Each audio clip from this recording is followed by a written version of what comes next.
Makinig kayo sa kwento ng isang pangarap na nauwi sa abo para sa mga magulang na nagpagod at sa mga anak na naligaw ng landas. Ito ang kwento ni Celia.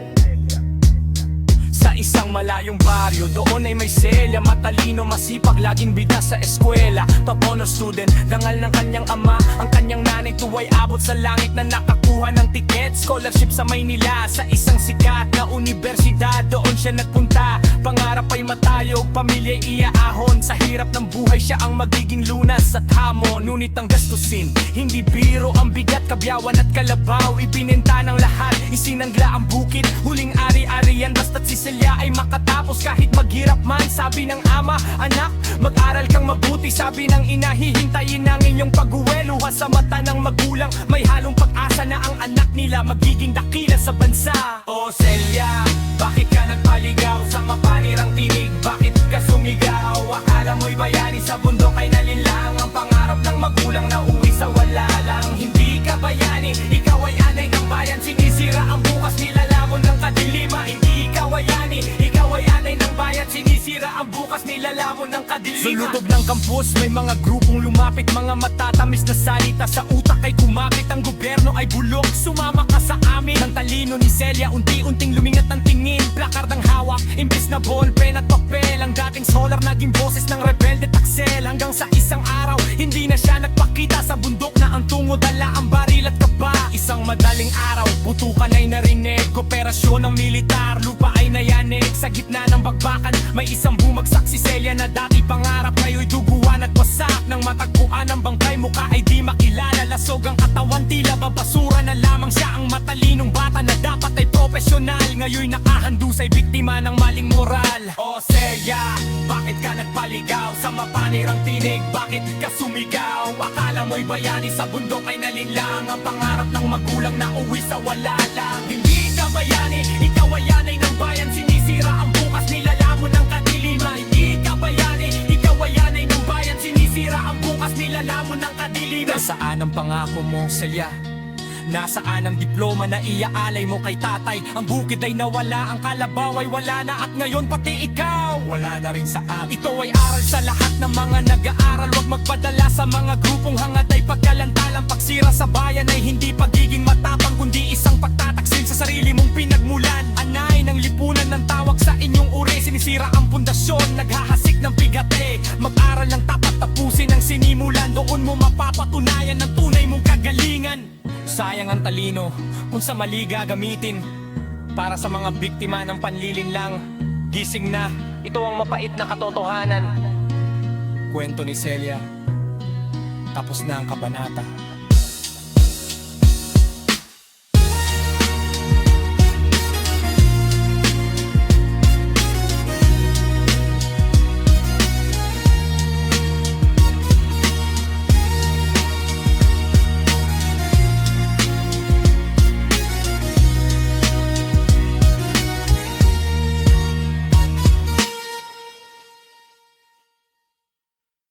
Check my check, Part 2.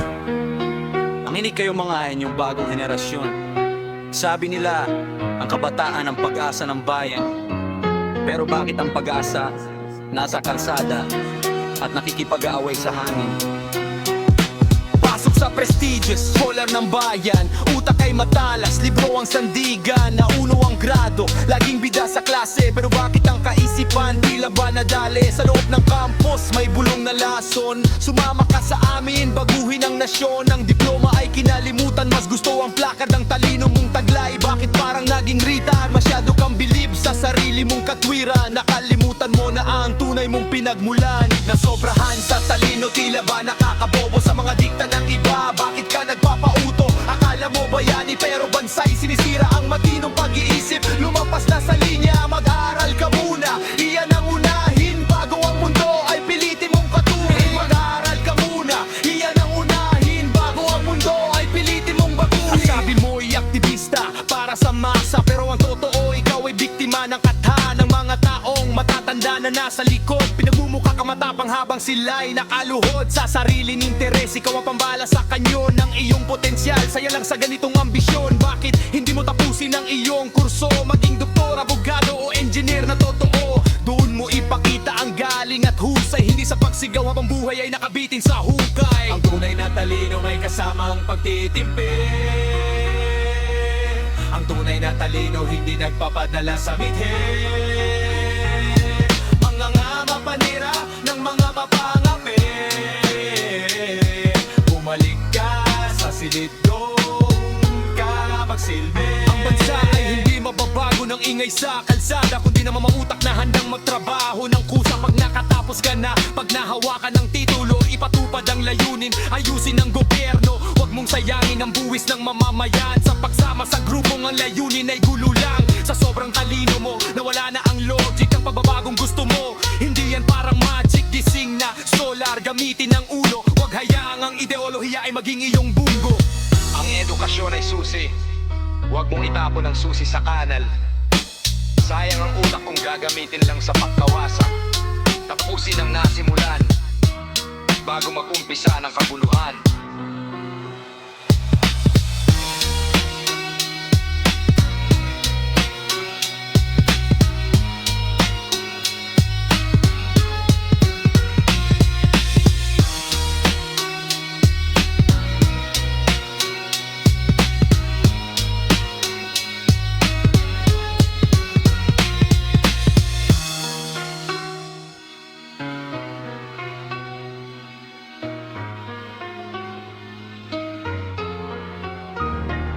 Hindi na kailangan ng tangke sa kalsada. Hindi na kailangan ng baril o bala. Ang tunay na labanan ngayon ay nasa pagitan ng iyong dalawang tainga.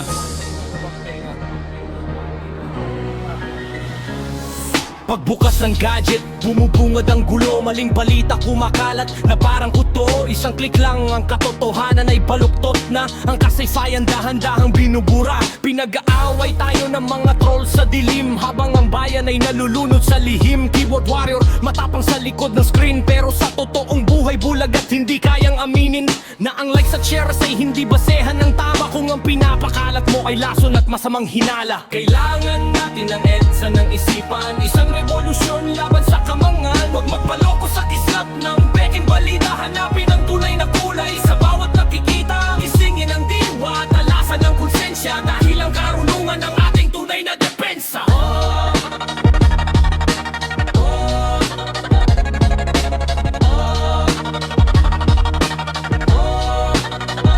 Tignan mo ang paligid, tayo ang nagbabangayan. Dahil sa mga post na wala namang pinanghahawakan, pinagkakakitaan ng iyong galit at pot ng mga taong sa gulo ay laging may nakukurot. Bumalik sa libro, wag lang sa algorit. Doon mo makikita ang liwanag sa malalim na itim. Ang kasaysayan ay hindi chismis, ito ay aral na dapat nating bitbitin ng may dangal at asal. Wag maging sunod-sunuran sa trending na paksa. Maging mapanuri, maging matalino, maging malaya. Kailangan natin ng EDSA ng isipan, isang revolusyon laban sa kamangan. Huwag magpaloko sa kislap ng peking balita. Hanapin ang tunay na kulay sa bawat nakikita. Gisingin ang diwa, talasan ang konsensya, dahil ang karunungan ng ating tunay na depensa. Verify before you simplify. Think before you click. Hindi sapat ang magsalita, dapat ay alam mo ang iyong sinasabi. Ang katotohanan hindi nabibili, naging engagement. Ito ay pinaghihirapan. Panahon na para ang kabataan ay tumindig, hindi sa pagsya ng galit kundi sa tamang tinig. Gamitin ang teknolohiya para sa pagkakaisa, hindi para sa pagpapakalat ng maling parirala. Maging mitsa ng liwanag sa madilim na feed.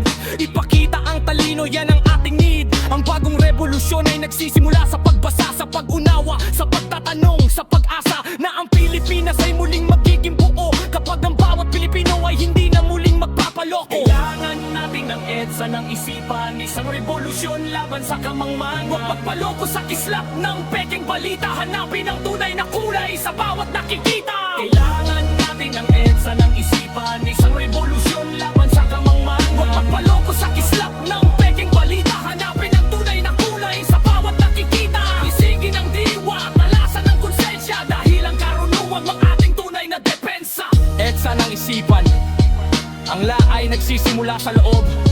Huwag maging biktima ng fake news, maging sulo ng katotohanan para sa matalinong bukas.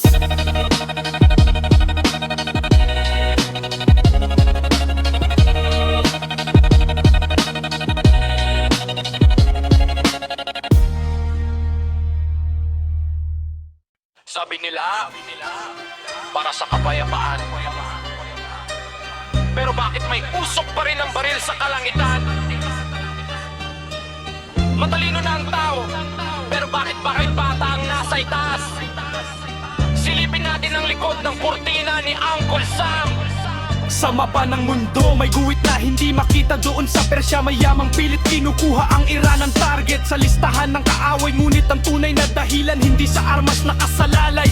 Bakit ang Amerika laging handang sumugod? Kahit ang mga ahensya ng kapayapaan ay nakaluhod. Join NATO, puro na lang ba salita? Habang ang mga raket sa langit ay nagpapakita. Ang teknolohiya ay mataas, abot na ang bituin. Pero ang utak ng liderato parang batang sakim. Nag-aaway sa kanto sa harap ng madla, pero sa likod ng pinto may nakahanda. Ala, ala, ala, ala, ala. May nakahandang tala. Hindi ito dahil sa relihiyon o prinsipyo. Ito ay tungkol sa kontrol. Sa bawat barile sa presyo, langis ng yaran kailangang limitahan para ang supply sa mundo kanilang mahawakan. Kapag kumonti ang daloy, tataas ang halaga. Sino ang panalo? Ang may hawak ng kontrata. Sadyang may plano na bago pa ang unang putok. Ang pag-aayos ng lungsod sa bulsa ay huhubog. Ang digmaan ay negosyo, ang bala ay puhunan ng dugo ng sundalo. Tinta sa kasunduan, bakit sila mangmang? Hindi sila bulag, sadyang ang plano ay matagal nang nakalapag. Kalapag, kalapag, kalapag, kalapag, kalapag, kalapag.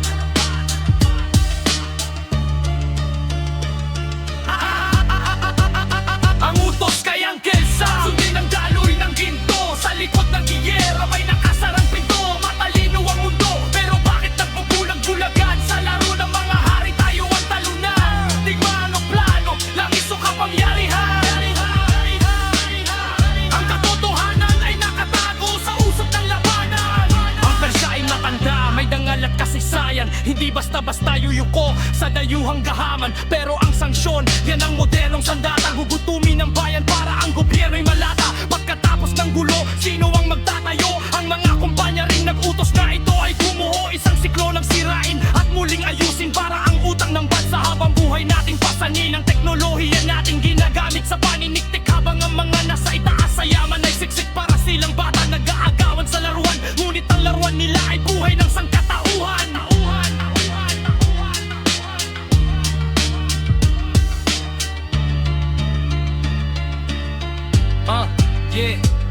Huwag mong isiping ito ay aksidente lang. Ang bawat kilos ni Sam may kaukulang bilang. Limitahan ng supply, kontrolin ang presyuhan para ang dolyar ay manatiling hari sa pamilihan. Hindi sila mangmang, sila ay mga arkitekto ng isang mundong kontrolado mula sanhi hanggang epekto. Ang kapayapaan ay maskara, ang hustisya ay palamuti. Sa dula-dulaan ng mga taong maputi, mulat na tayo, hindi na tayo maluloko. Ang digmaan ay para sa bulsa, hindi para sa tao. Ang langis ay mas malapot pa sa dugo. Ang kapayapaan ay isang pirasong papel na madaling sunugin. Sino ang tunay na mastermind? Uncle Sam o ang mga nag-utos sa katwa?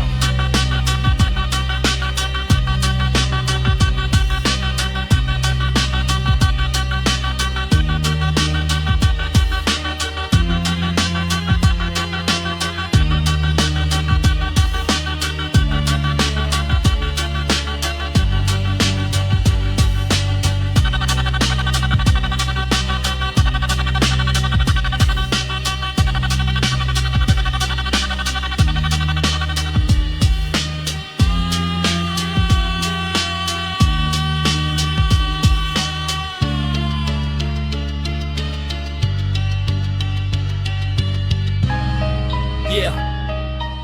Akala mo ba para sa bandila ang laban?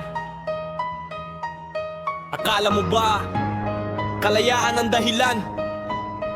Tignan mo ang mga nasa likod ng kamera, ang mga hindi humahawak ng baril pero kumikita sa bawat bala.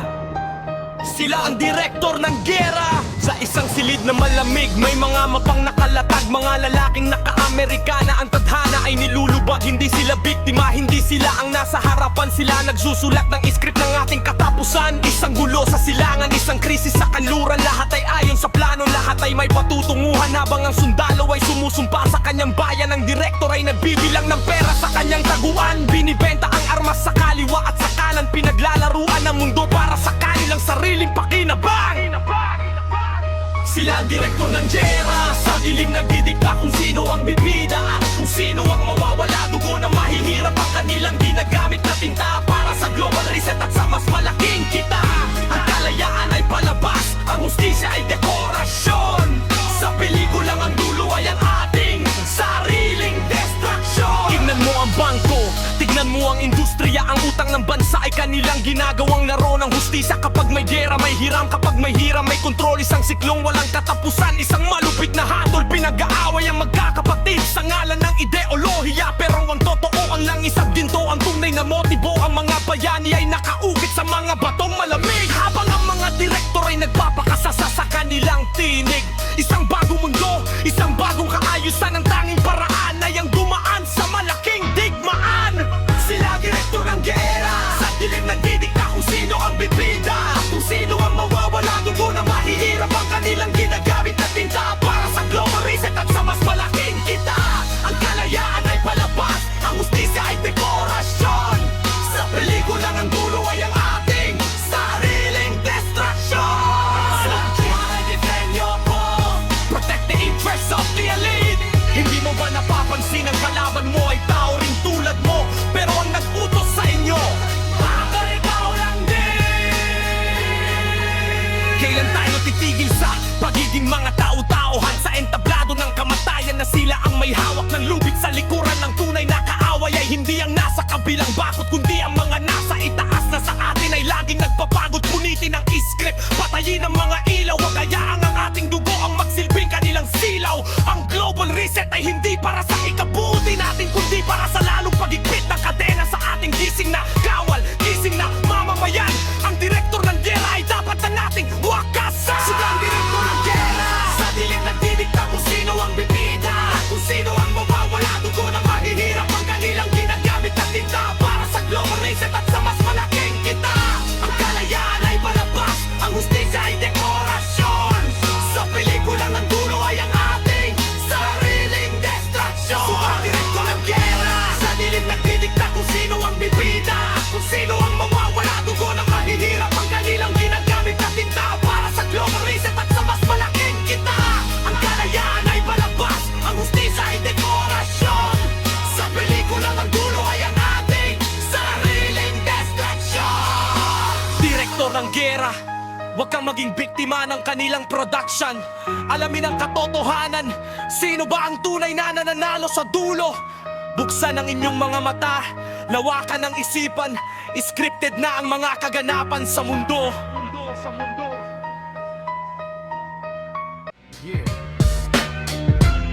Sabi nila, umaasenso ng bansa. Tignan mo ang mga gusali, abot hanggang ulap. Pero bakit ang dami pa ring nakatingala, habang ang tiyan ay walang laman? Ito ang hating kapatid. Mula sa bintana ng kondo na yari sa kristal, tanawan lungsod na puno ng ingay at dasal. BGC at Makati ang kislap ay nakakasilaw. Mga kotseng mamahalin sa kalsada ay humahataw, pero ilang kilometro lang ang iyong lalakbayin. Bumubungad ang amoy na hindi mo kayang tiisin. Sa ilalim ng tulay, sa tabi ng estero, doon ang buhay ay hindi kasing kintab ng ginto. Ang mga taong nagtayo ng inyong mga tore ay sila ring biktima ng sistemang hindi kore. Hating kapatid, pero bakit hindi bantay? Ang isa ay busog, ang isa ay naghihintay ng bungo na mahuhulog mula sa inyong mesa, habang ang pagunlad ay kwentong pambata. Nasaan ang yaman na inyong laging bukang bibig, kung ang sikmura ng masa ay wala ng tinig? Masdan mo ang platoning, puno ng pagpag mula sa basurahan, muling niluto at nilaktan. Ito ang realidad sa likod ng inyong mga chart. Ang ekonomiyang growth ay wala sa aming heart, dahil ang bawat porsyento na inyong binibilang ay hindi naman nakakarating sa aming kinalalagyan. Paano nyo nasasabing ang Pilipinas ay gising, kung ang marami ay sa gutom pa rin nahihimbing? Ang tulay sa pagitan ng mayaman at tukha ay lalong humahaba, puno ng puta at luha. Traffic out at pero bakit hindi pantay? Ang isa ay busog, ang isa ay naghihintay ng bungo na mahuhulog mula sa inyong mesa, habang ang pagunlad ay kwentong pambata. Nasaan ang yaman na inyong laging bukang bibig, kung ang sikmura ng masa ay wala ng tinig? Hidden down economics daw ang tawag nila, pero bakit parang evaporation ang nakikita? Ang yaman ay umaakyat pa itaas, habang ang nasa ibaba ay tuluyan ng nauubos ang lakas. Nasaan ang hustisya sa bawat subo? Kailan ba maging sapat ang inyong kinikita?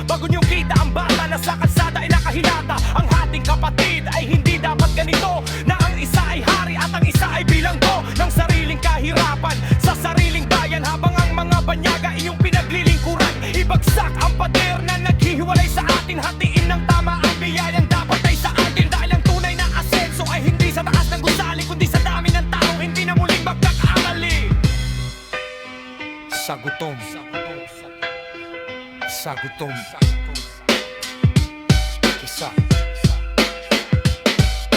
Hindi kapatid, hindi ito limos, ito ay karapatan. Gising na, gobyerno. Tingnan na ilalim yung mga sapatos.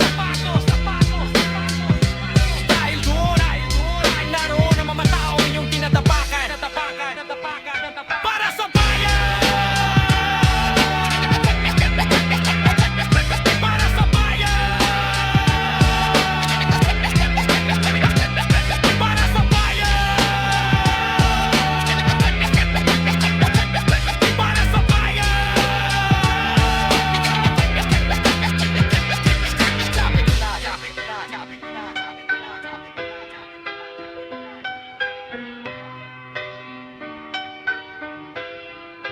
Magandang gabi. Pilipinas, narito ang inyong pang-araw-araw na dosis ng ligaya. Huwag kalimutang i-check ang inyong notifications. Ang inyong kalayaan ay handog ng aming institusyon. Mabuhay ang huwarang kulungan.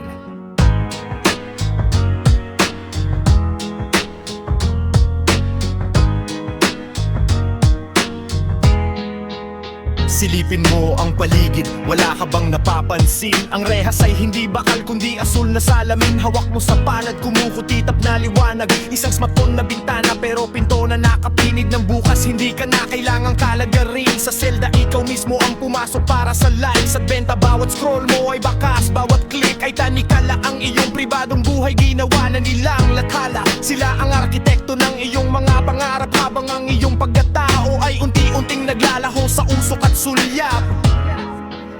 Maligayang pagdating sa huwarang kulungan, kung saan ang preso ang nagbabayad ng sariling upuan. Walang rehas na bakal, walang bantay na may baril, pero ang iyong isipan ay pilit nilang sinusupelis. Ang gintong hawla na puno ng kislap at ganda, habang ang iyong kaluluwa ay unti-unti nang ibibenta.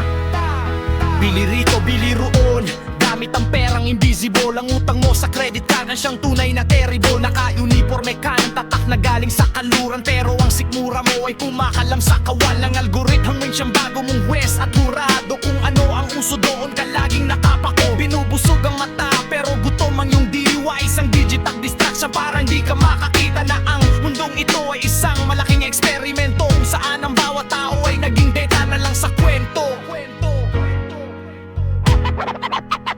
Maligayang pagdating sa huwarang kulungan, kung saan ang preso ang nagbabayad ng sariling upuan. Walang rehas na bakal, walang pantay na may baril, pero ang iyong isipan ay pilit nilang sinusupelis. Ang gintong hawla na puno na kislap at ganda, habang ang iyong kaluluwa ay unti-unti nang ibibenta. Maligayang pagdating sa huwarang kulungan, kung saan ang preso ang nagbabayad ng sariling upuan. Walang rehas na bakal, walang pantay na may baril, pero ang iyong isipan ay pilit nilang sinusupelis. Ang gintong hawla na puno na kislap at ganda, habang ang iyong kaluluwa ay unti-unti nang ibibenta. Maligayang pagdating sa huwarang kulungan, kung saan ang preso ang nagbabayad ng sariling upuan. Walang rehas na bakal, walang pantay na may baril, pero ang iyong isipan ay pilit nilang sinusupelis. Ang gintong hawla na puno na kislap at ganda, habang ang iyong kaluluwa ay unti-unti nang ibibenta. Huwarang kulungan, sino ang may hawak ng susi? Ikaw ba? O sila?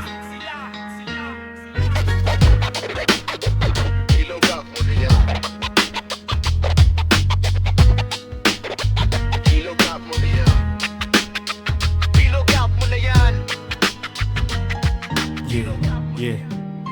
Hindi lahat na nakakulong ay nasa likod ng rehas. May mga tanika lang hindi nakikita, pero mas mahirap kalasin. Ito ang kristal na posas.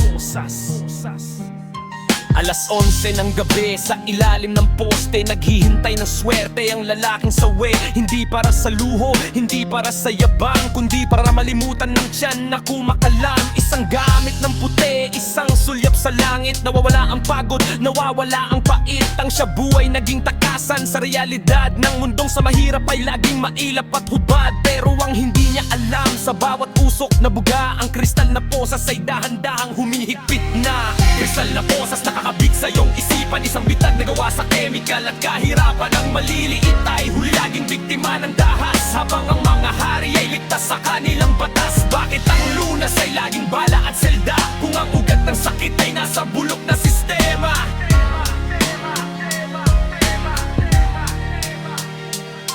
Tignan mo ang kaibahan, ang layo ng agwat, ang pusher sa kanto, sa kabaong ang lapat. Habang ang big time supplier sa mansyon ay nakatira, naka-aircon, may bodyguard at laging may protection pa. Ang batas ay parang sapot na gawa sa marupok na sinulit. Huli ang langaw pero ang pating ay laging nakakalusot sa gilid. Hindi ito krimen lang, ito ay sakit na malalim, isang isyu ng gutom na itinago sa dilim. Paano mo sasabihin wag kang gumamit, anak, kung ang sikmura niya'y walang laman at laging umiiyak?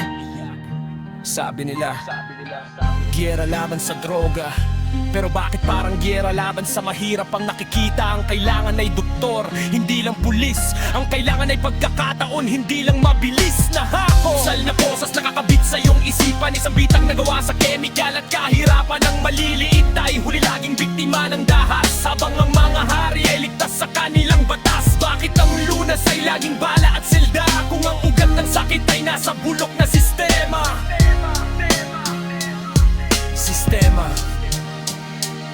Kailan ba tayo magigising sa tunay na dahilan na ang droga ay bunga lang ng ating kapabayaan? Sa mga taong naiwan sa laylayan ng lipunan, na ang tanging nakitang lunas ay ang kristal na kalsada. Ang sandigan dapat ay gamutin ng sugat, wag lang takpan ng tela. Dapat ay hulihin ang puno, wag lang ang mga barya. Ang kristal na posas ay dapat nating lagutin sa pamamagitan ng katarungan at malasakit na taimtim, bago tuluyang maubos ang ating kabataan sa ilalim ng usok at ng maling katarungan.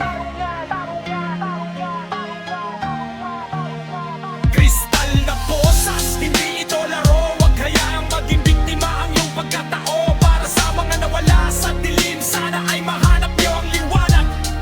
Laban lang, laban lang, laban lang, laban lang, laban lang, laban lang. Sabi nila, lahat tayo ay pantay-pantay sa harap ng batas. Pero bakit ang nakikita ko ay isang papel na punit-punit na para sa mga pating na hindi mahuli-huli? Pilas na konstitusyon. Sa bawat eleksyon, mukha nila ang nakabandera. Pangako na bako nakaukit sa bawat kalsada. Magkakapamilya, magkakaapeliido ang nakaupo. Ang gobyerno ay naging negosyo ng iisang tribo. Trapo na luma, binihisan lang ng bagong kulay, habang ang bayan ay nananatiling nakahimlay sa hirap at gutom. Sa gitna ng kanilang piging, ang boses ng maliliit pilit na pinapatahimik dinidining. Ang batas ay parang sapot na gawa sa marupok na sinulit. Huli ang lango pero ang pating ay laging nakakalusot sa gilid.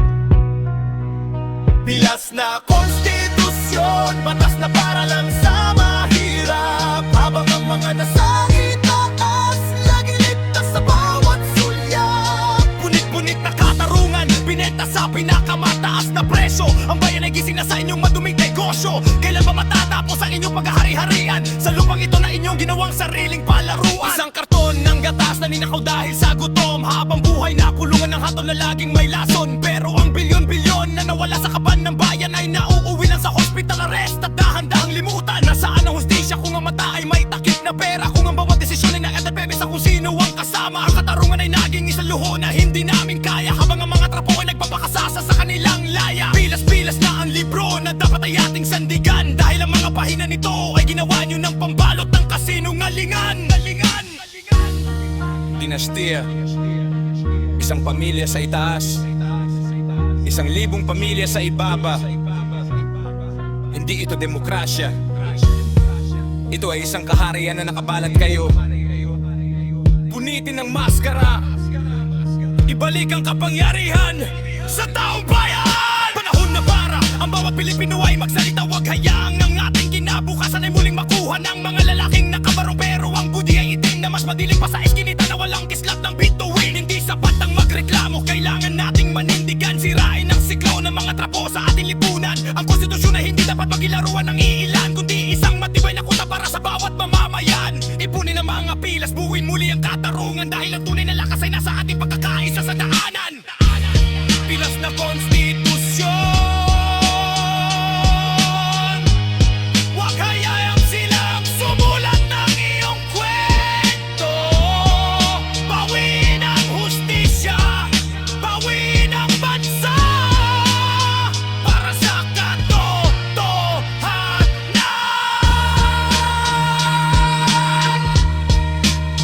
Pilas na konstitusyon,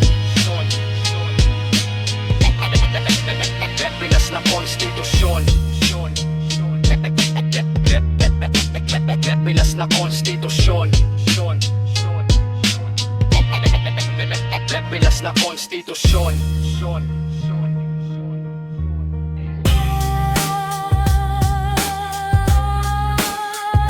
System check. Currency deleted. Privacy overwritten. Humanity reformatting. Pindutan ng mundo. Heto na ang dulo ng perang papel at barya.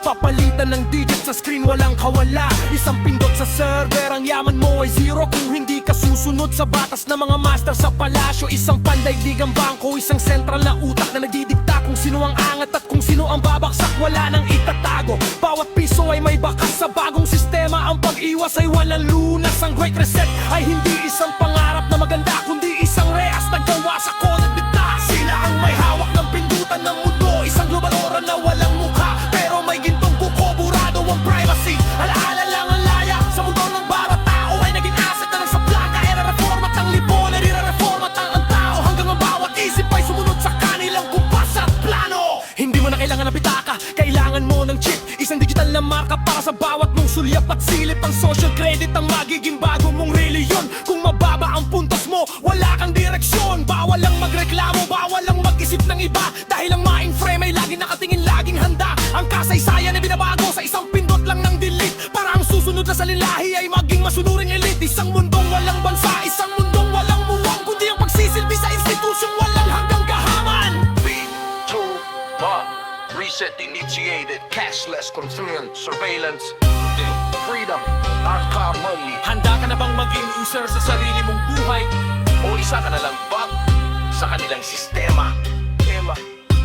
Gising Pilipino, wag hayaang ang iyong laya ay mabaon sa ilalim ng teknolohiyang ginagamit para tayo ay ikulong. Ang New World Order ay hindi para sa ikabubuti ng lahat, kundi para sa ilang tao na ang kapangyarihan ay sapat. Ipaglaban ang karapatan na maging tao at hindi numero, punitin ang digital na kadenang pilit nilang binubuo. Huwag tanggapin ang bawat update na may kasamang lason, dahil ang bukas na walang laya ay isang madilim na baon. Wasakin ang kanilang pindutan, ibalik ang ating boses bago tayo tuluyang maging preso sa mundong puno ng proses. Pindutan ng mundo, the Great Reset is here. Who owns your data? Who owns your soul? Shut down the system. Silence.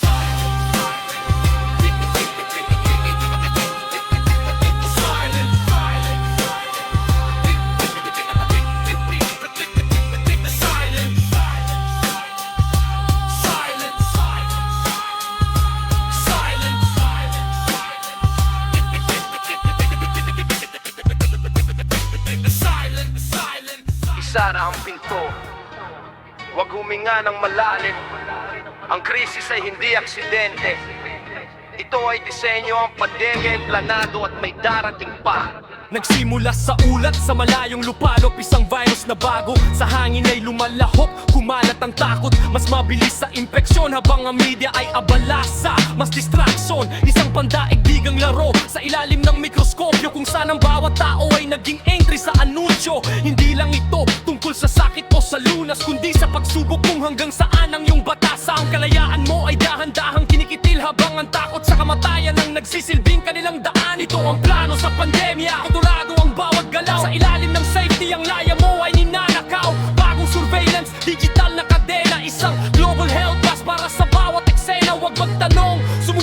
sa utos, habang ang dignidad ng tao ay dahan-dahang nauuhos. Tingnan mo ang paligid, bawat kanto ay may mata, digital na bakas sa bawat click at bawat datos. Isang health emergency para sa bagong sistema, kung saan ang bawat kilos mo ay may kalakip na tema. Stripping away freedoms piece by piece, day by day, habang ang multelt ang nagdidikta ng way. Isang eksperimento sa pagsunod ng masa, kung gaano kabilis ang tao na mawala na pag-asa. Ang distansya sa isa't isa, hindi para sa kalusugan kundi para ang pagkakaisa ay tululang ang pag-asa. Ang distansya sa isa't isa ay hindi para sa kalusugan kundi para ang pagkakaisa ay tuluyang mawakasan. Stay inside your homes. Submit to the tracking for your protection. Ang proteksyon ba ay para sa amin o para sa inyong kontrol? Sino ang kumikita sa bawat booster and lockdown? Gising na Pilipino, wag maging biktima ng script. Ang takot ay isang tool na kanilang ginagamit para mang-ipit. Ang bagong normal ay hindi normal, ito ay rehasi. Sa mundong ang bawat tao ay kiruakon ang bakas. Huwag hayaang ang iyong konsensya ay mabili ng takot. Alamin ang katotohanan sa likod ng bawat sagot. Ang kalusugan ay mahalaga pero ang laya ay masigit. Huwag isuko ang sarili sa sistemang panunupit. Punitin ang maskara ng kasinungalingan bago tayo tuluyang maging preso sa sariling bayan. Surveillance is the new cure. Fear is the new law. Surveillance is the new cure. Fear is the new law. Buksan ang mata. Huwag maging numero sa kanilang database.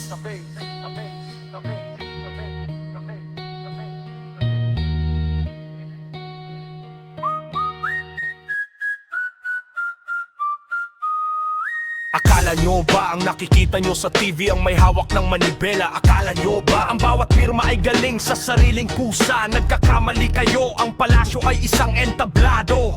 At may mga kamay na hindi nyo nakikita, papatir sa palasyo. Magarang-barong, posturang pang-pangulo sa harap ng mikropono. Bawat salita ay ginto, nangangako ng pagbabago, nangangako ng ginhawa. Habang ang mga tao ay pumapalakpak tuwang-tuwa. Pero sa likod ng kurtina doon sa dilim, may mga puppeteer na ang plano ay malalim. Mga mukhang hindi sikat, hindi kilala ng masa, pero sila ang may-ari ng bangko at ng bawat kalsada. Ang bawat batas na pinapasa, bawat proyektong mahal ay nakasulat na sa script ng mga shadow council na gahaman. Sila ang puppeteer sa palasyo, sa dilim nagdidikta.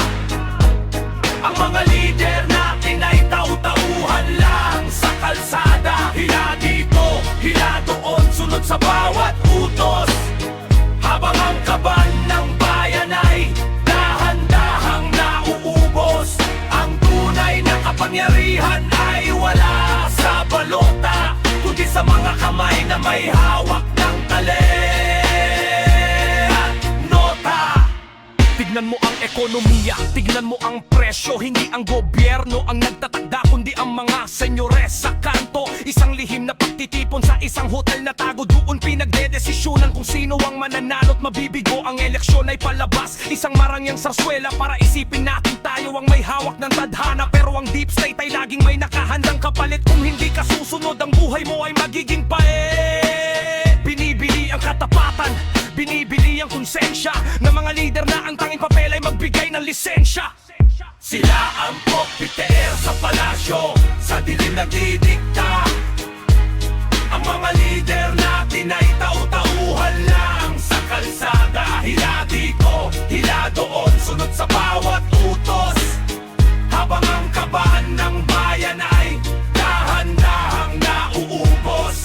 Ang tunay na kapangyarihan ay wala sa balota, kundi sa mga kamay na may hawak ng talit.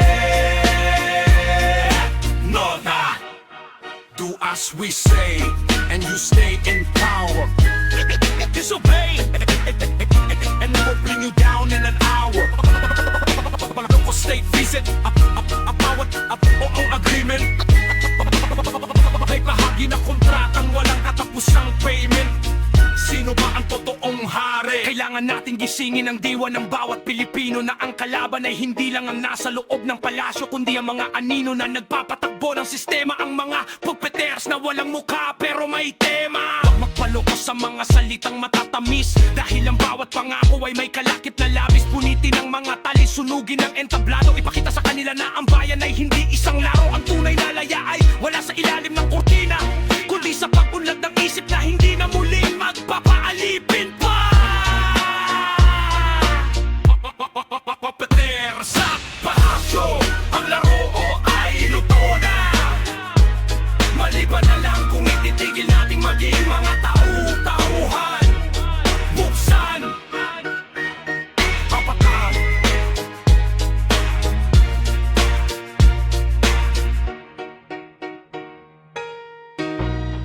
Tunog ng malakas na hangin at ulan na umahagupit. Isang boses na parang mula sa lumang radyo.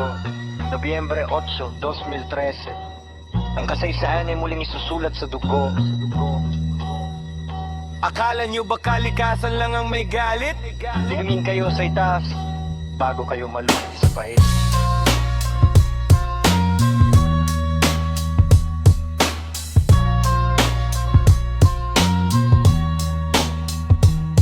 Nobyembre 8, ang langit ay biglang nagdilim. Isang nabuhalang bagyo, may dalang lihim na malalim. Category 5, landfall na parang pumatok ang kamatayan. 275 ang bilis ng sasakyan. Ngunit sandali, bago mo isisilahat sa panahon, tingnan ng satellite, bakit parang may kakaibang alon? Isang super typhoon na tila ba may sariling isipan. Diretso ang landas, parang may target na pupuntahan. Sa Leyte at sa Marang dagat ay biglang umakit, habang ang mundo ay nanunood, ang luha ay kumakalat. Sa likod ni Yolanda, may kamay na nagmamanipula. Hindi lang ito ulan, hindi lang ito simpleng bula. Mikawe Pulse, teknolohiyang galing sa malayo. Sino ang arkitekto ng trahedyang ito sa ating tumama? Tanungin ang langit, tanungin ang mga radar, bakit ang sakuna ay ginawang armas na pamatay radar?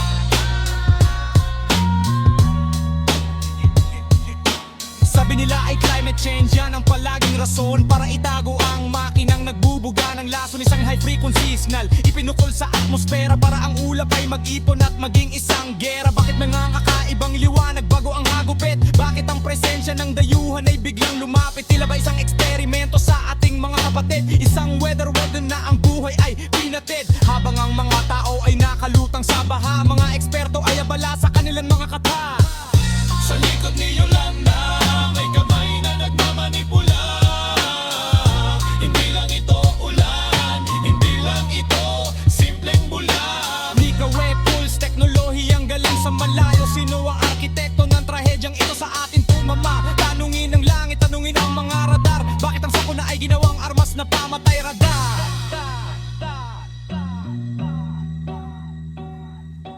Pulso ng kuryente sa itaas ng ulap, pinainit ang dagat sa isang iglap. Ang grand design ay hindi lang sa politika, maging ang bagyo ay kontrolado ng genetika, ng teknolohiya. Huwag ka makontento sa kwento ng inyong telebisyon. Ang katotohanan ay nakabaon sa ilalim ng pundasyon. Ang Yolanda ay mensahe, isang babala sa bansa, na ang kalikasan ay maaari ng gamitin bilang panira. Siya sa atin ang mga base, ang mga antena sa bundok. Ang tunay na kaaway ay hindi laging nasa sulok. Sila ang may hawak ng switch, sila ang may control, habang tayo ay nagluluksa at patuloy na humahatol. Gising Pilipinas, ang ulan ay hindi lang tubig, ito ay luha ng mundong pilit na nilulubog sa sahig. Sa likod ni Yolanda, may kamay na nagmamanipula. Hindi lang ito ulan, hindi lang ito simpleng bula. Sinasabi nilang pinakamalakas sa kasaysayan, pero sino ang nagsulat ng script ng kasaysayan yan? Hot faithful, historic in energy. Hindi ito bagyo, ito ay operasyon. Ang hangin ay hihina hanggang sa katahimikan.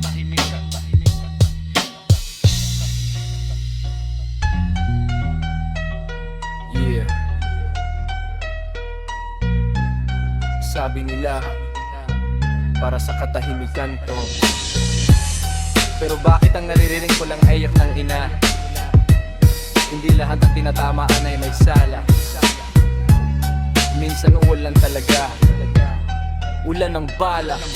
Naglalakad lang pauwi, bitbit ang kanyang pangarap. Isang estudyante sa dilim ay biglang naging hanap ng mga lalaking nakatago ang mukha sa itim. Sa isang iglap ang liwanag niya ay naging dilim. Nanlaban daw, sabi ng report na walang pirma, pero ang saksi ay ang kalsadang puno ng luha at dusa. Isang collateral damage sa mata ng sistema. Isang buhay na nawala, naging numero sa tema. Sino ang mananagot? Sino ang dapat sisihin kung ang mga pumatay ay hindi kayang hulihin? Ulan ng bala, tumatama sa hindi dapat. Ang katarungan ay naging mailap at laging salat sa gitna ng kalsada. May dugong dumadaloy habang ang impunidad ay tila ba nagpapatuloy. Nasaan ang karapatan?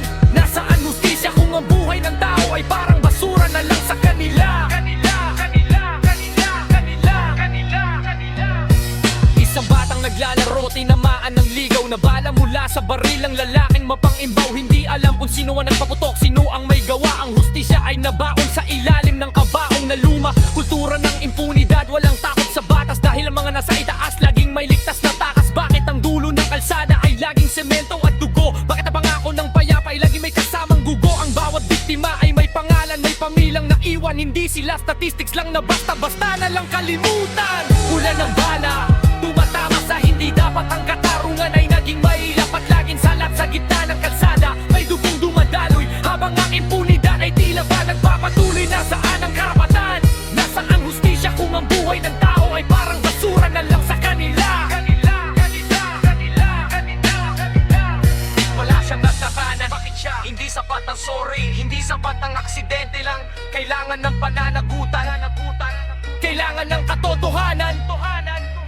Panahon na para itigil ang ulan na ito bago tuluyang malunod ang bansa sa dugong tumutulo. Huwag nating hayaang maging normal ang patayan, dahil ang buhay ay banal, hindi dapat pinaglalaruan. Itaas ang boses para sa mga hindi na makapagsalita. Labanan ng takot, hanapin ang katarungan ngangala. Ang tunay na kapayapaan ay hindi nakukuha sa dahas, kundi sa batas na pantay, matuwid at laging matalas. Patigilin ng ulan, patigilin ng banta, bago ang lahat sa atin ay maging biktima ng maling kanta. Ulan ng bala, tumatama sa hindi dapat. Ang katarungan ay nainagilap at laging salat sa gitna ng kalsada. May dugong dumadaloy habang ang impunidad ay tila ba nagpapatuloy. Nasaan ang karapatan?